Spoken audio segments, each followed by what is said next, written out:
నమస్తే మోదీ గారు. ముందుగా మీకు చాలా థ్యాంక్స్ చెప్పుకోవాలి. ఎందుకంటే జంతర్ మంతర్ దగ్గర జరిగిన స్టూడెంట్ ప్రొటెస్ట్ లో కొంతమంది స్టూడెంట్స్ బూతులు, బ్యాడ్ వర్డ్స్ వాడి మిమ్మల్ని మీ స్వర్గీయ అమ్మగారిని తిట్టినా గానీ మీరు చాలా పెద్ద మనసుతో క్షమించినారు. ఒక దేశానికి ప్రధానమంత్రి అయ్యుండి అంత బిజీ షెడ్యూల్లో కూడా స్టూడెంట్స్ ని ఒక కరెక్ట్ మార్గంలో పెట్టడానికి, వాళ్ళని క్షమించడానికి మీరు టైం తీసుకొని మధ్యరాత్రి వీడియో చేసి మరీ ఇన్స్టాగ్రామ్ లో పెట్టడం అనేది చాలా గొప్ప విషయం.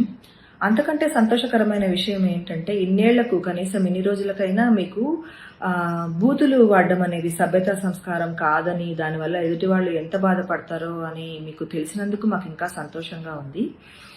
అంటే మీరు ఇంతకుముందు కూడా ఎవరినో ఏదో అన్నారని అందరూ అంటున్నారు, కానీ ఇప్పుడు పాస్ట్లోకి పోవడం అనవసరం. పాస్ట్ని తవ్వుకొని లాభం ఏముంది? Past is past.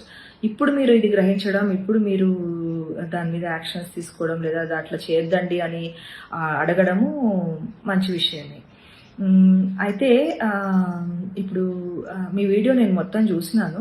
నాకు కొన్ని క్వశ్చన్స్ ఉన్నాయి, అవి అడగొచ్చని నేను అనుకుంటున్నా. ఎందుకంటే మీరు ప్రపంచంలోని అతిపెద్ద ప్రజాస్వామిక దేశానికి ప్రధానమంత్రి కాబట్టి మీరు క్వశ్చన్స్ అడగనిస్తారని నేను అనుకుంటున్నాను. అన్నీ ఒకసారి అడగను, ఒక్కొక్కసారి ఒకటి అడుగుతాను.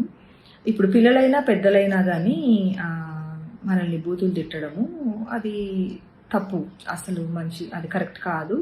దానివల్ల మనము చాలా బాధపడతాము. మీరు కూడా చాలా బాధపడుంటారు. అది కూడా ముఖ్యంగా మీ స్వర్గీయ అమ్మగారిని కూడా అన్నారు. మీకు ఎంత బాధ వేసి ఉంటుందో మాకు తెలుసు, మీ బాధ మాకు అర్థమవుతుంది. ఎందుకంటే మాకు కూడా అట్లాంటివి వస్తూనే ఉంటాయి.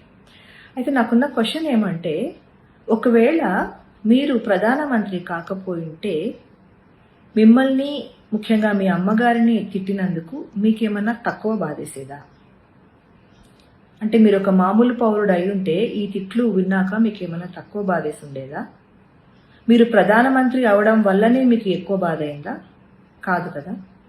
మీరు ఏ పొజిషన్లో ఉన్నా కానీ మిమ్మల్ని కానీ మీ స్వర్గీయ అమ్మగారిని తిట్టే మీకు అంతే బాధేస్తుంది కదా. అయితే మీరు ప్రధానమంత్రి పొజిషన్లో ఉన్నారు కాబట్టి ప్రధానమంత్రిని తిట్టకూడదని రూల్స్ ఉన్నాయి కాబట్టి మీకు ఆ ఇమ్యూనిటీ ఉంది, మీరు యాక్షన్ తీసుకోగలుగుతారు, మీరు ఏమైనా చేయగలుగుతారు. అయితే ఈ తిట్ల నుంచి తప్పించుకోవాలంటే దేశంలో ప్రతి ఒక్కరు ప్రధానమంత్రి కాలేరు కదా. మీరు ఈ మధ్యనే ఇన్స్టాలోకి వచ్చి వీడియోలు చేస్తున్నారు. మీరు ఇంతకుముందు ఇన్స్టా వీడియోలు చూస్తున్నారో లేదో నాకు తెలీదు. ఒకసారి చూడండి, ఎవరైనా ప్రశ్నించే వాళ్ళ వీడియోలు చూడండి, ఎంత బూతులు ఉంటాయో. మరి వాళ్ళందరూ ఏం చేయాలి? ఇది నా ఫస్ట్ క్వశ్చన్. Thank you.